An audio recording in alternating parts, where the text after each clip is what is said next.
ស្ដីប្រិយមិត្តជាទីស្រឡាញ់របស់ក្រុមហ៊ុន Sunsimexco ទាំងអស់គ្នាស្វាគមន៍មកកាន់វីដេអូថ្មីម្ដងទៀតហើយជាមួយនាងខ្ញុំសេនិចនៅក្នុងវីដេអូថ្ងៃនេះនាងខ្ញុំនឹងមកបង្ហាញបងប្អូនទាំងអស់គ្នាអំពីរបៀបនៅក្នុងការភ្ជាប់ Sound Bar ម៉ាក SONY ទៅទូរទស្សន៍ម៉ាក SONY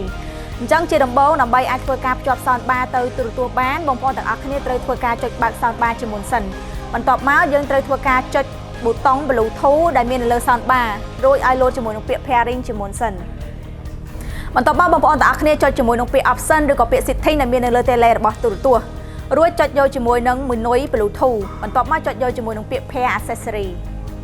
នៅពេលនោះវានឹងលោតបង្ហាញ model sound bar ដែលយើងចង់ភ្ជាប់នៅលើអេក្រង់របស់ទូរទស្សន៍បន្ទាប់មកបងប្អូនទាំងអស់គ្នាគ្រាន់តែចុចនៅលើ model sound bar ដែលយើងចង់ភ្ជាប់នោះបន្ទាប់មកចុចពាក្យ OK និង pair ជាការស្រេច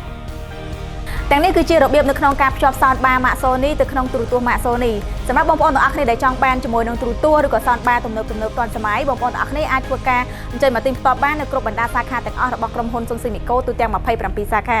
សូមអរគុណសម្រាប់ការតាមដានទស្សនានៅវីដេអូជួបគ្នានៅវីដេអូក្រោយៗទៀតបាយបាយ